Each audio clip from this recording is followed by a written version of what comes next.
All right, well, I think we'll go ahead and jump in today. I want to make sure we're really respecting everyone's time today. I know everyone's super busy. So welcome everyone. Thank you for joining us today. Good morning, good afternoon, good evening, depending on where you're joining us. To say that we are experiencing massive confusion right now would be just a ridiculous understatement. Between a global pandemic, between the economic crisis and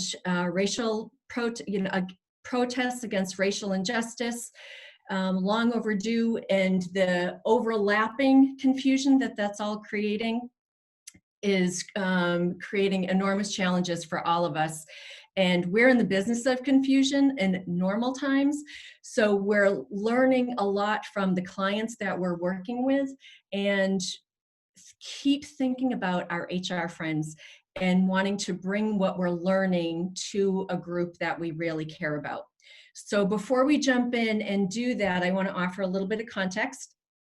For those of you who I haven't met, my name is Sharon Billings. I am the head of training for Talentism.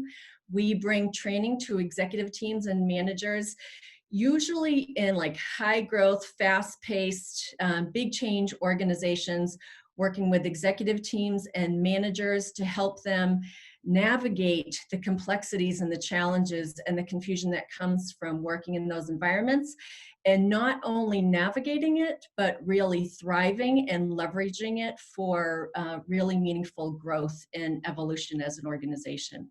So before joining Talentism, I worked in the HR space for over 20 years, different HR leadership roles across different industries, small organizations, global organizations.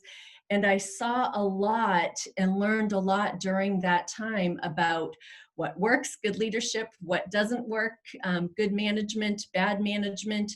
How do you align certain resources and goals and messaging to help organizations thrive? Where do they get stuck? I was introduced to Talentism and could see the models that they have, the frameworks that they're using are really powerful, and some of the most practical things I had ever experienced to help organizations thrive and help unleash potential. So I'm really delighted to be part of the organization. We also provide executive coaching, clarity coaching to C-suite leaders, and consulting. We're working with about 120 different executives, investors, and HR leaders across 45 different companies. Over the past 6 years, we've worked with over 400 companies across 4 continents in 30 industries. And so we're learning a ton about what's working for leaders, what's having impact for them in normal times, but over the past 3+ months, we're learning a ton, and people are finding our frameworks and the way that we approach things more meaningful than ever. So we really want to bring that to this organization. I am joined by my colleague, Andrew Blancato, today. So Andrew, how you doing today? I want to ask you to introduce yourself to the group. I'm good. Thanks, Sharon. And hi, everyone. So a quick intro to me. My name is Andrew Blancato. I actually joined Talentism as a talent strategy consultant back in February, right before the pandemic started. So still quite new, but experienced quite a bit in the last few months. And my background prior to Talentism was I was the head of people for Kickstarter for a few years, overseeing all of their HR, recruiting, talent management, and workplace functions. Prior to that, I spent time in talent at Etsy. I was the head of talent for Casper, and have worked in a variety of different tech companies here in New York over the last dozen plus years at this point. So I joined Talentism via a pretty unique path. I was actually a coaching client in executive role, and got to know the company, got to know the IP, found a lot of the work and the frameworks and models very helpful for me in a pretty confusing time as an executive at Kickstarter. So we teamed up, and I focus on helping companies make better hires at this point. So thank you for having me join, Sharon. That's great. That's great. And so, Andrew, throughout, I really want to engage you to make sure we're grounding in reality and really understanding the role of the HR and people leader and how we can talk about the frameworks and how they're most useful to them so that they can take really meaningful action now. You know, I really appreciate your perspective today. It's really important. Yeah, of course. So here's why we're here. We want to make sure we're sharing what we're learning, some of the patterns that we're seeing, what's working, what's not working, and really put that in context of why that's going to matter for you. And then what can you do with that now? Because, you know, Andrew and I have talked a couple of times, even before the pandemic hit, talking about our HR colleagues, our networks, and knowing that you're kind of the funnel of confusion on normal times, and how we're thinking about you so often now and thinking so much of what's happening, you're really on the front line within the organization, and how overwhelming that is. You know, it's so overwhelming and there's a lot on your shoulders. So that's why we thought there were some really practical things we can offer to help with that. So I have a list, and it's not an exhaustive list, but here at Talentism, we always like to really ground in reality, the reality of what we're experiencing and the reality of what people are like. So here's the context of what we're experiencing now. These are the things, and this is not an exhaustive list of what you are responsible for. And when I look at this list, you know, just reading through it, just creating it is exhausting. There's a lot of pressure on you to have the answers. There's a lot of people who are coming to you for guidance, for support, for answers, for a plan. And that is overwhelming and exhausting. So Andrew, when you look at this list, is there anything that jumps out at you, or anything in addition to the list that you really feel like paints an accurate picture of what people are experiencing right now? Yeah, I mean, I think, like you said, you look at this list and it makes you tired just thinking about it. There's a lot in here, and these are things that HR leaders are responsible for at all times. But throw in a couple of, you know, really unique and stressful and confusing circumstances into the mix here. More people are confused. There's confusion coming from, you know, your staff, the employee base, but also the executive team, who is now distributed all around the state, the globe. So there's a lot. You know, the practical or tactical stuff of, you know, going fully remote, distributing your workforce, thinking about how to come back to the office, but then, you know, supporting leadership through this crisis, I feel like is such a critical piece. And, you know, during my time at Kickstarter as a head of people, you know, that was something that ate up a huge chunk of time in normal context. But now I think it's something that, you know, is quite confusing. Yep. Yep. So we see you. We see you, and we think about you all the time. There's a lot. There's a lot that you're responsible for, a lot that's on your shoulders right now. So I want to share a little bit about what we're learning in the past 3 months and some of the patterns that we're seeing. So these are some of the high level things, and this doesn't mean this is true everywhere, but there are certain things that we're seeing popping up in multiple clients with multiple contexts. And so kind of paint a picture of what we're learning. So one of the first things we're seeing is leaders who claim to have all the answers are usually wrong. So what do I mean by that? There's a real desire to know everything and to know where we're going, know what to do with it, know what the future holds. And the truth is we just don't. And so, but that's deeply uncomfortable for leaders. That's deeply uncomfortable for employees to hear. So we want to acknowledge that. I'm going to give you an example of that. So our CEO, Jeff Hunter, is the CEO and founder of Talentism. He describes it the way he's experiencing a lot of clients. When the pandemic first hit, there are some folks who went into kind of a bunker mentality. You know, let's hunker down and weather the storm, and really conservative with investments, perhaps laying off people early in the process. And they were finding that they missed a ton of opportunities in doing that because they just kind of retreated. They were seeing competitors taking a different path, taking different risks, getting out in front, so they missed opportunities. So then perhaps they shifted to what we call breakout leadership.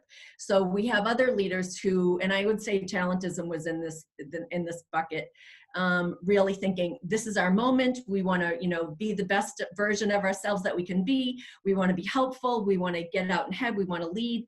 And so some organizations took that stance and were getting right out in front, which is great, like energetic, but taking some action without having all the information. So they were finding that they were,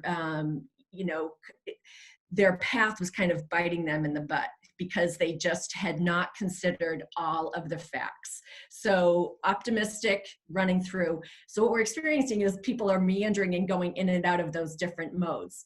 But the folks who are more transparent about what they're learning and admitting what they don't know, but they're transparent about how they're going about making decisions and building trust and adapting as needed, they're building a ton of trust in the organization, and that matters a ton on a variety of different levels. Trust is really important right now, always, but especially right now. The leaders that we are working with, those that are getting help addressing their own confusion, are faring better. And so we'll talk a little bit more about what that means. But we all experience confusion and have different reactions to it. We have blind spots, we have triggers. Every human does, and folks that are understanding, their own emotional reactions and where they might be getting stuck are doing better than those are kind of going about it on their own. More communication is better. We get questions all the time when people moved into a remote, how often should we be having one-on-ones? How often should we be having meetings? We don't want overkill. How do we do this? We're going to talk more about that. But generally, if you're wondering, more is better. Over and over, we've heard major success stories about how you guys are navigating moving some tactical mountains, having to move to a remote environment, what that means to set people up technically from a secure environment, helping people to manage childcare or elder care or whatever it is that people have done really, really well and been really impressed with how leadership is moving. And we see that this is a real opportunity for HR leadership to even level up as strategic partners, because it's been critical. It's been really evident how important the role is and how much CEOs and leaders are counting on you, how much they need you. And everything that's surfacing is just making that even more important. So it's an opportunity to, how are you even a stronger strategic partner so that you can help move the organization and help support your leadership team. So I want to pause there for a second. Andrew, anything here jump out at you, or anything else that you would add to the list in terms of patterns of what we're learning in the past few months? Yeah, for sure. I think the last bullet is something that is just sticking out to me in every conversation I've been having. It's HR leaders that have an opportunity here in a moment where other business leaders are really focused on their function within the business, whether it's losing customers or less engaged customers because of everything that's going on. That's what they know. But the reality of everything that's going on in the world, the pandemic, the fights against racial injustice and inequality, those end up being people problems for a business, meaning a lot of people are confused, and it's HR's role and kind of responsibility to jump in proactively and help them figure out how to make sense of that confusion. And this is the moment to really say, hey, there's a huge context change. Everything is different than it was 2 weeks ago or 3 months ago now at this point. How do we accelerate some of the things that maybe we were thinking about doing down the road and use this as an opportunity to really think about how to kind of pivot the business into a new, sort of cultural model or working model to get back to it sooner than later. So I think it is a huge strategic opportunity. And, with the time and attention that other business leaders are spending on their respective worlds, HR needs to jump in and is jumping in to say, no, this is a people thing, and we really need to make sure that we're focused on making sure that people are clear and aligned on what we're trying to do. Exactly, exactly. So thank you. That's great perspective. So we want to focus our time on, so what do you need to do? What can you do? What are we noticing that can be really helpful for you? So before we can get to the what to do, it's important to kind of ground in some of the language that we use and some of the definitions that we use. So this will make sense. You've already heard me use the term confusion. So it's important to know how we think about confusion, why it's important always, why it's important today, and what do we do about confusion. So the way we define confusion is it's anytime our reality fails to meet our conscious or unconscious expectations. So I'm visual, so I like the equation. Equality does not equal reality. Expectations do not equal reality. Confusion happens to us as humans every single day, professionally and personally. So some of the things that happen all the time under normal circumstances, someone's performance doesn't meet expectations. You have a leader who might be really stubborn and not willing to see another perspective.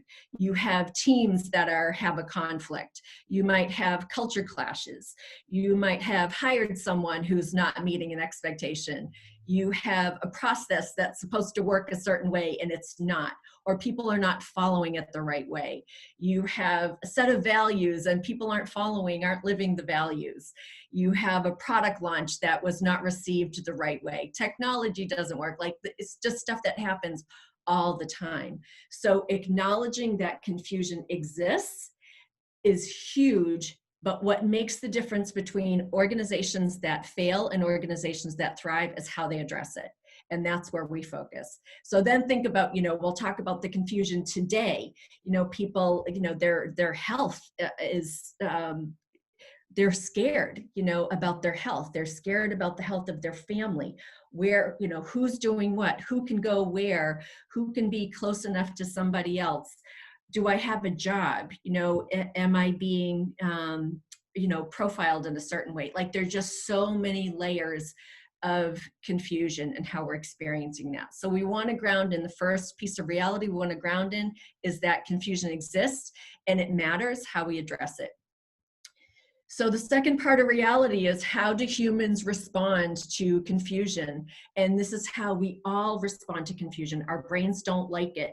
We're trying to make sense of what we're experiencing. It translates as a threat. It could be a real threat or it could be a perceived threat, but our brain experiences really strongly one way or the other.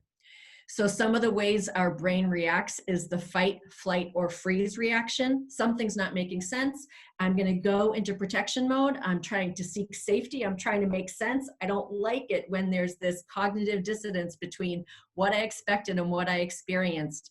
I create bad, stupid, lazy narratives, often blaming other people, and just to make sense of it. Like that person didn't talk to me because they don't like me.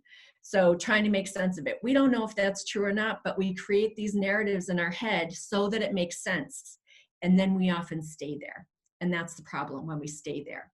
When we stay there in those reactions, in the narratives that we create, we get stuck. We lose sight of the actual goal. We see only one way to do things. We often jump into unproductive action as though what our narratives were true. We feel self-righteous. We look for blame. We can be blaming externally, which happens all the time. We could be blaming internally. We behave defensively. We experience disillusionment. And this is not an exhaustive list, but this is what it looks like when we're in protection. So, Andrew, when you think of, how leaders that we're working with, how they're behaving in protection mode, any examples that come to mind? Yeah, for sure. I think it's interesting. Like, I'm looking at this through an HR leader's perspective, right? And an HR leader is focused on making sure that the broader employee base has everything that they need to be, productive and perform in their roles. But they're also kind of managing up, or at the executive level. So one of the things that I've heard a couple times is everyone's fully remote now. Businesses getting hit, revenues down, the trends are not looking positive. And, a couple leaders' instinct might be, hey, people aren't working hard enough. I don't see them working, so they're not working hard enough. And it's really just like a BSL narrative that if you're looking for blame, you're frozen, you don't know what to do, so you're kind of fighting, and you create these narratives, and then you can really jump into unproductive action. But the reality is, people are working. They're just distributed. You can't walk around the office and see them. That doesn't mean they're not there working hard, right? So that's just something that's come up a few times, and I feel like it's pretty unique from an HR leader's standpoint to hear that from the top down. But it's a thing. Yeah. When there's something, it's a great example, because when there's something we don't know, we tend to make up a story to fill in the gap of what we don't know. And we so often fill that gap with something negative. I know, and everyone has different reactions. I tend to be a freeze person. If I'm overwhelmed or something's not going right, I tend to freeze. That can get me stuck. But I know that I'm building some awareness so that I can take more productive action. So you think about even the beginning of the pandemic, how you might have seen people react, and people reacting really differently in different fight, flight, or freeze reactions. Some of the narratives they're creating about how people are behaving, if people are overreacting, if people are underreacting, a lot of judgment about behaviors, buying toilet paper, not being cautious enough, being too cautious. Like, there's so much narratives and so much judgment going on around that. There was podcasts I listened to, an actor that I like, Bradley Whitford, and he showed me one, like within 30 seconds, it was the best example of protection behaviors and then shifting into something more productive. So he said, when I get direction from notes from a director, he said, often, he was talking about The West Wing, which is like my go-to when I'm stressed out, like grounds me in something good. And he said, my initial reaction is, screw you. And then I go, I suck. And then I say, okay, what do I need to do? And I just love that, like, so quickly having so many narratives, like blaming narrative towards self, but then can move into action. So that's where we want to go now, is what steps do we need to take? Understanding what people are like, understanding how people respond to confusion. Those are instinctual, often not conscious reactions. So understanding that's how people are is really important. And so how do we address it? So it's incredibly valuable. So we want to first acknowledge that the confusion exists. Understanding what confusion is, organizations that we work with who understand and talk about confusion across the organization, so everyone's looking for it and they know how to address it. That's such an important first step, just to say something is not meeting my expectations. When that happens, it's an opportunity for learning and growth every time, small and big. So we want to leverage it for learning and growth.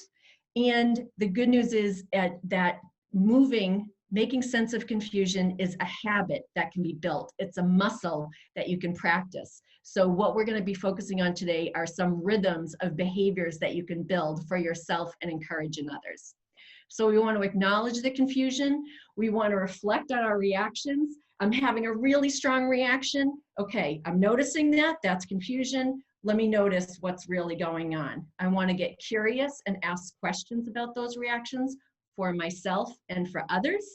I want to investigate facts and perspectives. What am I missing? I want to start experimenting productively. We want to learn intentionally, and we want to update expectations. That last one is really critical. I have a friend who's a teacher who just posted something on Facebook that was amazing, that talked about some of the learning process and some of the narratives that we create. And it's all these different ways to show, thank you for offering your perspective. I didn't know that before. Now I think about it differently. So it's how we update our expectations, the more information that we have. So let's get into what we're going to do. How do we create clarity in the midst of ongoing confusion? So there's two really buckets that we're going to focus on in terms of action. We want to address the confusion head on with curiosity and compassion. And then we want to be compulsive about creating clarity throughout shifting reality. And it's going to continue shifting. So what do we mean by that? So the first part is addressing confusion head on with curiosity and compassion. What do we mean by that? If we know that we instinctually react to confusion with some of these other fight, flight, or freeze, some of the narratives, knowing that, wants us, we need to jump into some healthy skepticism for ourselves. So if I know I'm having this really strong reaction, okay, I'm probably in protection mode. That's going to keep me stuck. It's going to prevent me from achieving the goals I want to achieve. So I'm going to apply some healthy skepticism. And the healthy part is because that's where the compassion is important. We don't want to start judging people's reactions because we know this is how people react to fear, the perceived threat. So we want to go at it, but we want to understand this is what people are like. So the way we address our own skepticism, the way we address our own protection with skepticism is to ask the questions, ask the good coaching questions. What am I missing? What assumptions am I making? What narrative am I telling myself? We create narratives to make sense of our confusion all the time. So we want to ask, what is the story? There's always like a loop, of a story that we're telling ourselves about that. So taking some responsibility in, so what am I missing? What assumptions? Okay, so because of that, how might I actually be contributing to the confusion? What can I learn here? What productive action can I take? I want to take an experiment and move forward. So let me give you an example. Confusion happens all the time. I want to give you an example of something that just happened to me yesterday and this morning. So I have a colleague who's putting together a proposal and for a new client. Amazing opportunity, involves both coaching and training. It's not uncommon that someone would reach out to me and say, we want to include training in this. But he made a lot of suggestions about what he wanted to include that were training products that are still in development and we don't have them yet. He was like, well, let's just do this. And his questions seemed to imply that I wasn't playing the game the right way, that I wasn't helping, that I wasn't being useful, that I was being, and this was my narrative. I want to be so clear. That's the narrative that I was telling myself. And I was going, doesn't he know how busy I am? Doesn't he know I've got this webinar that I'm doing today? Doesn't he know that he's offering one product, but that doesn't make sense in this context? So I had myself in a tizzy. And just when emotions are high, when people are experiencing confusion, emotions can often be really close to the surface. So understanding that and acknowledging that was so true for me for sure. And so I could pause because I know this is confusion. Something is not meeting my expectation. So I could pause. What assumptions am I making? What narrative am I telling myself? Lots of narratives, lots of narratives. So then I need to take personal responsibility. I'm responsible for getting clarity. So how might I be contributing? My narratives were adding to the confusion. If I had responded to his email based on how I thought what he was asking of me, I'm definitely going to continue that confusion loop. What can I learn? What action can I take? So what I did instead was I stepped back and I asked some other questions. And I could tell that he knows me well enough to know, okay, Sharon's spinning here. She's confused. So he took a step back and framed it. And what he was asking for was unbelievably easy for me to give him. And so, but I had created this big thing in my head, but then we can get some clarity, take the personal responsibility to kind of dig into what stories am I telling myself and not getting stuck there. So it's a small example, but it happens all the time, taking the personal responsibility to not get stuck in the story we're telling ourselves and to say, what else am I missing? What do I need to do? What can I do differently? When you do this, you learn faster as an organization. You often solve the right problem because so often we're throwing action at the wrong problem because we haven't surfaced the confusion. You learn faster, you can achieve more, you are getting past what's getting you stuck. So these steps are massively useful. Andrew, any examples that you can think of where you've seen confusion either for yourself or someone else and how these steps have added value? Yeah, I mean, tying it back to the example I just gave before about, we're fully distributed now. I can't see people working, so they must not be working, right? Revenue's down or numbers are looking bad because of all that's going on, and it must be because people are working hard. I think the right approach there is understanding there's confusion, understanding that you're in some sort of threat trigger or protection mode, and saying, what am I missing, right? Like, what are the assumptions? What's the narrative I'm telling myself? And then how do you actually take responsibility for figuring out what the paths forward could be, the multiple paths, the options you have. I think that someone who's in that mode is going to be contributing to more unproductive action than they are anything productive. It may be that we need to set hours for everyone who works at this company, and everything needs to be rigid and structured, and that will put more people into threat. It may be that people just aren't committed to the mission or to the company. So a lot of different narratives can create really unproductive action. And I think addressing that with a healthy dose of skepticism is the right path, because what you might realize is I, as a leader, may not be resetting goals in this ever-changing context. And that's what's leading to an unproductive or inefficient staff. So I think it's a good example. Yep. It is a great example, and it's happening over and over and over again. Yeah. So in terms of like sitting in the HR leader role, this is where people are coming to you with problems and crisis all the time. So this is where you can, I suspect you're all coaching people already. You're doing that intuitively, or you're doing it intentionally. And what we're recommending is there are some specific probing questions that can get at the heart of the matter because of what people are like, because of how people are responding to the confusion. So if you're working with your leaders and you are asking these questions and helping them to unpack maybe some of their blind spots, helping them unpack some of their triggers, because we're all human, that's going to be a massive value add, in terms of how you can help them. We said one of the patterns of seeing people who are getting help exploring their own confusion are faring better. If they don't have a coach, you can be that person, and to be asking the questions all the time. What assumptions are we making? What are we missing? What narrative are we telling? What do we need to do instead? What other perspectives need to be considered? What other information do we need to get?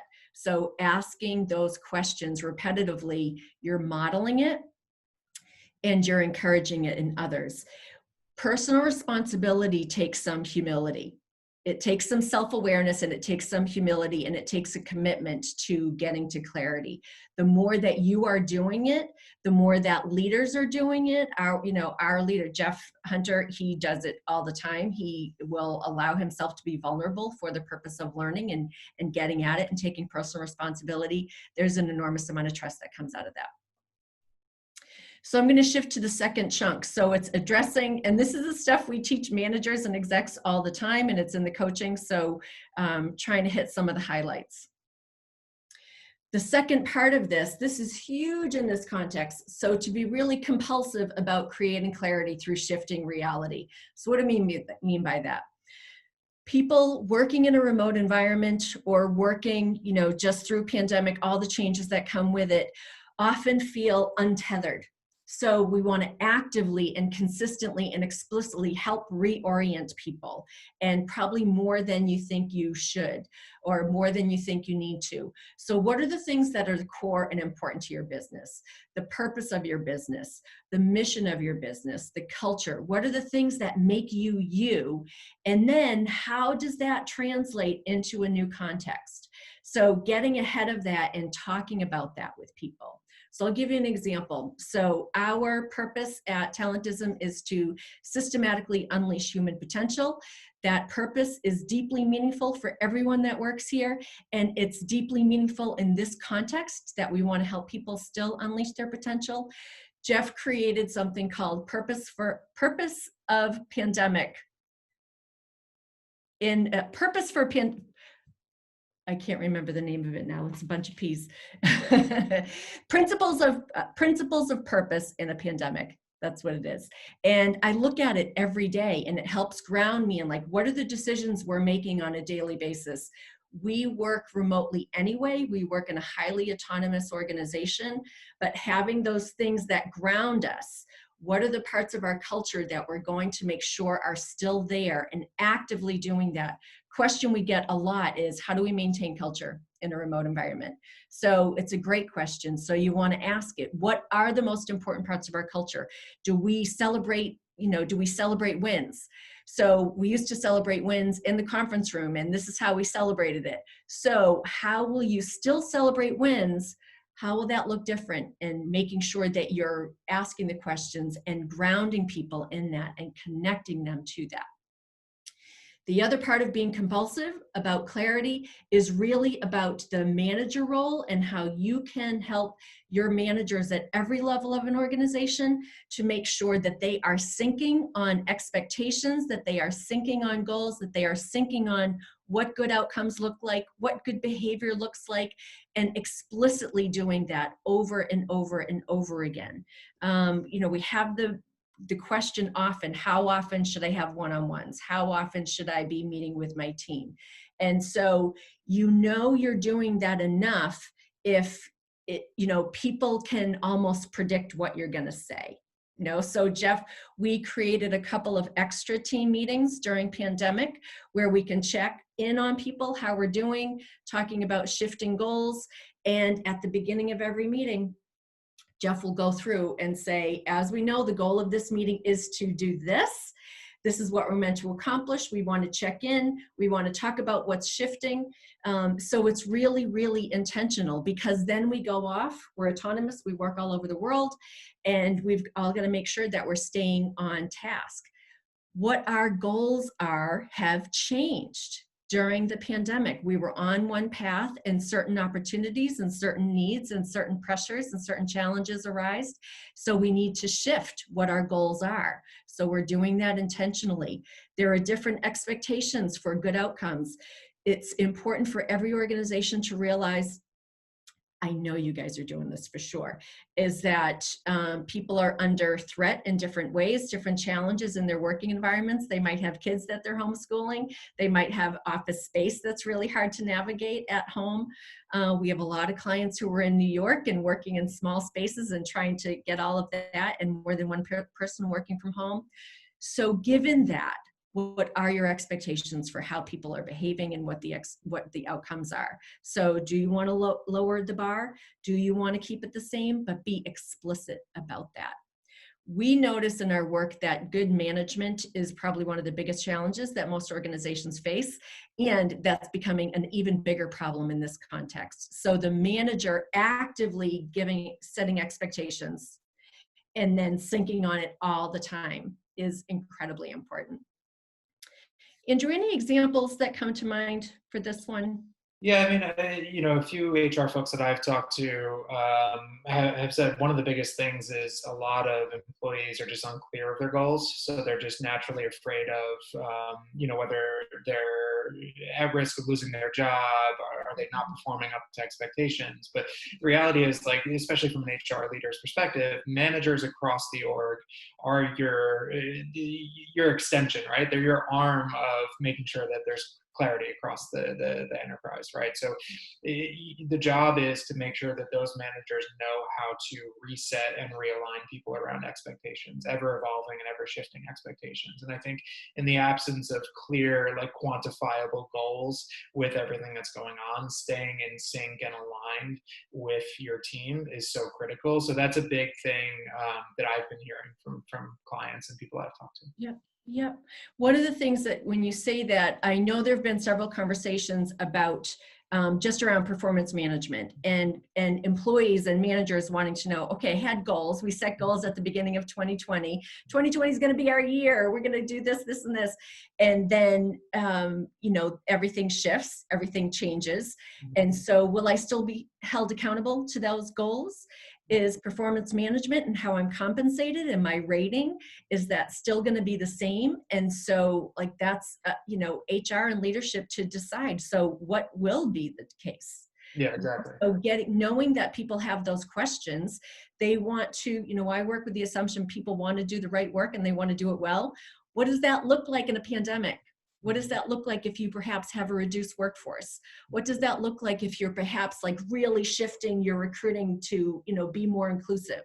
Yep. So what does that look like? So people want to know, how is their performance being measured? Yeah, and this I is something know. Gary Sullivan called out. It's, you know, the elements of like business as usual. If you were on a twice a year performance cycle and one of them was in January and you told Mhm. half the staff they're in line for a promotion in July, how does that play out? And I think that's Right. HR's role within all of this, is to come up with some sort of structure or framework to say, this is how we're going to treat everyone across the board, Yeah. and be able to communicate that clearly. Yeah. I keep thinking about, so my daughter's a sophomore in college, and what they did for the whole second semester last year, spring semester, is they provided optional pass fail. And so it really shifted because they want to know, like, so the way that I work, what I'm able to accomplish, not being in class is different. And so they addressed it head on. You know, how are they going to do that? So do we have a kind of a performance management pass fail? I don't know. So we're not recommending a specific answer, but know that that's on people's minds. So making sure that we're getting ahead of that. And making sure that you're encouraging managers to accept that responsibility for their teams to really explicitly get ahead of that. So it's not new information, but I want to present this piece in particular in a different context, in a visual context, because I think it helps to make sense, especially for the HR leader role. So this is something we call the enterprise clarity model. It's grounded in so much of what we do, how we train managers, execs, how we're coaching, and thinking about why businesses exist. Businesses exist to achieve goals. So this is making sure that there's clarity and alignment across different components of the organization. So the way we talk about why does the organization exist? What is the future that we're trying to accomplish? Our purpose is to systematically unleash human potential. So then what are the goals? What are the specific things that we're trying to achieve over time to make sure that we realize our vision, and making sure there's alignment there? Management is the machine. Every manager has a team. That's their machine of what are the people, the roles and responsibilities, what are the processes that are meant to accomplish the goals. And then the culture is the how. Culture is how people are behaving. What are accepted, rewarded, punished behaviors of how we behave here at this organization. And so when we think about HR's role, we sit in a really unique place. We can take a step back and look at the big picture and see how all this connects. So we want to see, is there clarity, and are we communicating it really explicitly so that people understand how the why, what, and the how all connects so that we achieve our goals.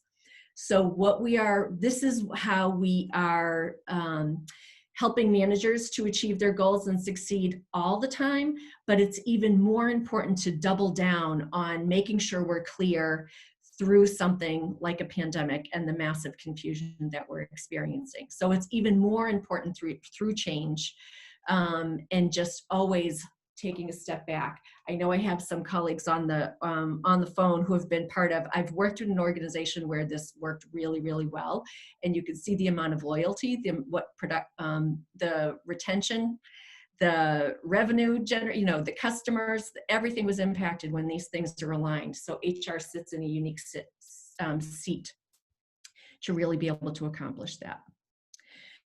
So just coming back on what it is that we're recommending, what are the things that you can do to create clarity? Confusion is going to continue. So what can you do? Address the confusion head on, acknowledge confusion, head it on with curiosity and compassion, asking those questions. Be compulsive about creating clarity throughout the shifting reality and some specifics. So we want to pause there and give you guys an opportunity to ask some questions. So there's the Q&A function.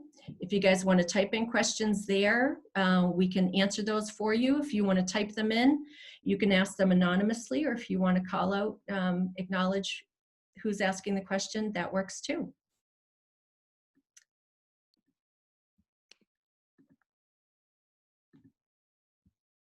Any questions that you're seeing, Andrew? Yeah, I can call out. I think that one person may have asked a question, so bear with me here. I got a couple questions beforehand via email, so I figured I would call one of them Perfect. out. One of them ties back into culture. Is how do you maintain a sense of alignment and synergy when everything's changed so rapidly? There are a lot of companies who have rituals to celebrate wins or regular events. How can you ensure that culture doesn't disappear in the midst of the pandemic? And I think that's a really good question. I mean, Sharon, I'll let you answer, but the thing that I'll say about it is culture, is the standards and the norms. And just because you're not in an office, that doesn't mean that new standards and new norms don't appear, right? Like your culture is really the actions that you take and the things that you celebrate, and how you reward people and recognize their contributions. So it's a matter of like just jumping in and creating new cultural norms and new standards through this, and really making sure that they tie back to the type of company you're trying to build. Yep, yep, I agree. And so culture can shift to a different context and a different environment, but it doesn't happen by accident usually. So you just want to ask yourself the question, what is important about our culture? What were the things, what were the norms and standards that were true when we were all in the same office, or whatever that context looked like and that was different? What are the really important things that we want to maintain? And so then taking some productive action, taking some experiments. So how will we do that differently? So I'll give an example of something that we did, and we work remotely anyway, but there was just, this other level of wanting to feel connected through the pandemic. So we did some things differently. We had on Thursdays, every Thursday, we created a community workspace where people could just pop in and work and be connected with each other. And so that was one attempt. But then we were finding people were coming in and out, not all at the same time. So it didn't accomplish what it was meant to accomplish. So we shifted. So we experiment, notice, learn, reflect, and we shifted it to a 1 hour optional happy hour on Thursday afternoons. And so it's not for work, it's for let's just come in and see what's going on, and it's light, it's casual, it's optional, so people don't have to feel bad, and it has created a really strong connection for us. So ask yourself the question, what's important? Engage people, ask, what do you think is important? How can we do that? And then, so what are the opportunities with technology, whether you've got a Slack channel or different ways that you can engage people, but address it head on. Yeah. We have a question from John Woody. I can read it off, Sharon, if you want to answer this. The question is, in the case of managers I work with that are clearly in the throes of confusion and who haven't yet developed an open-mindedness about the challenges related to their own narratives, are there some practical strategies you recommend to push them to consider other points of view, Yeah. especially in cultures where brute force confrontation to enlighten them is less enthusiastically received? Social capital is required to engage, and we need changes in their behavior before that social capital can be fully established. Boy, that's a big one. Thank you, John, for asking it. So, it goes back to the trust piece. And so building that social capital, building that trust is critical. The first thing that I would recommend is modeling it. If you're modeling it and showing that I had this assumption and this is how that was preventing me from moving forward, this is, when I considered another perspective, this is what happened.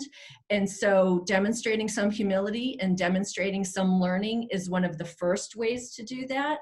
And that can often pay off. The other thing, the part where we're addressing that, if someone's not having the self-awareness, how you're asking the question, which is why we talk about curiosity and compassion. Like someone who's really digging in, they're even more in threat than someone else. Like they're trying to protect themselves. Some of that, real, like, whether it's arrogance or self-righteousness, a lot of that comes from a place of protection. To have the conversation to say, what if, is there something else we could consider, and really have it be an exploration, like shoulder to shoulder.